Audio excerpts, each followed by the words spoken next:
Hey now, what's happening? This is the first video that I hope to be starting a series of videos. That didn't make any sense. I'm gonna make a series of videos that are shut the hell up. That's my sister over there. Yeah. Just kidding. Anyway, this is a totally unedited version of this thing.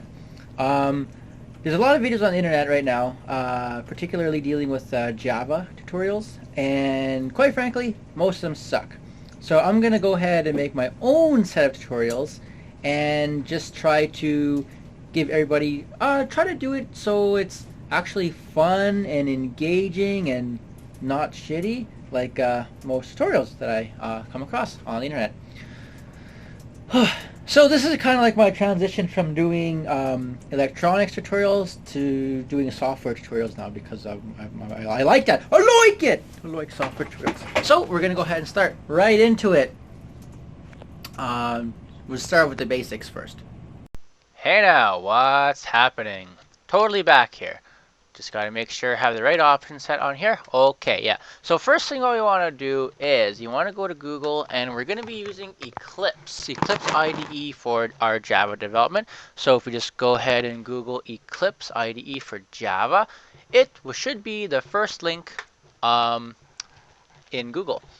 Depending on what operating system you're using, select the right appropriate thing from the list over here.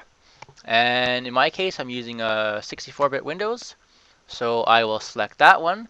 I don't have to wait for this to download since I already have it downloaded, so I'm just going to go ahead and cancel that. The other thing you'll need once that is downloaded and installed, as you can see, comes in a zip file, so you'll just have to unzip that and put it somewhere. Off the root of your C drive usually works pretty good. So the next thing you want to get is JVM.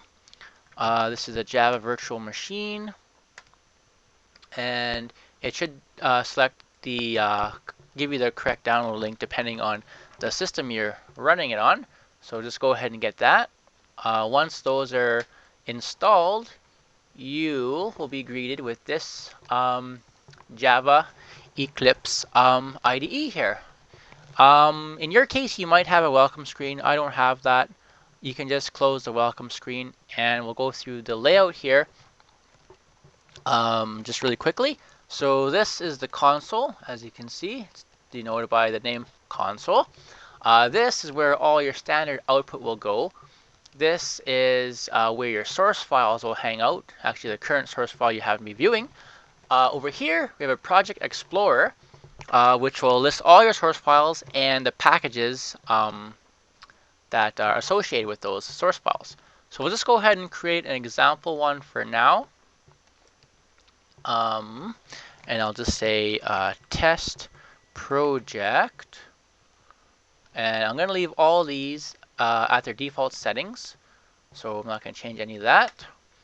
And then we have this folder here now called test project. So if we go ahead and expand that, you will see two folders here, a source folder and a JRE system library. Don't concern yourself with the JRE system library quite yet, as it's not really useful at this time. So on your source file folder, just go ahead and right click on that and go new class.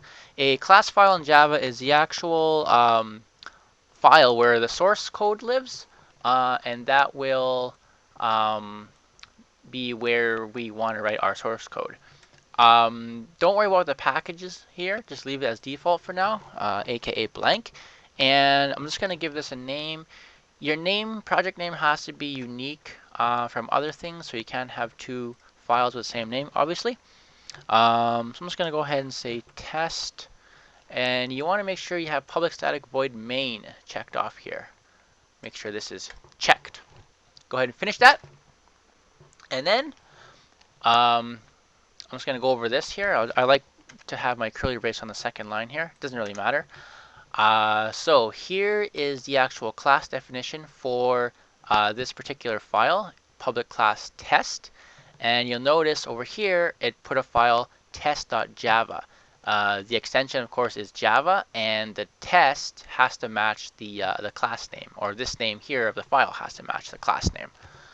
We have some block comments here, and you can make any kind of block comments just by using a slash and an asterisk. Actually, sorry, this is a Java doc comment because it has 2 stars, and then but don't worry about that. It's just a comment. You can put this anywhere. These here are inline comments. You can make those yourself just by 2 forward slashes and comments. These text comments are not read by the Java compiler. They are simply just comments. So nothing will happen here. If we try to run this, we get no output because this is not actually any executable program code.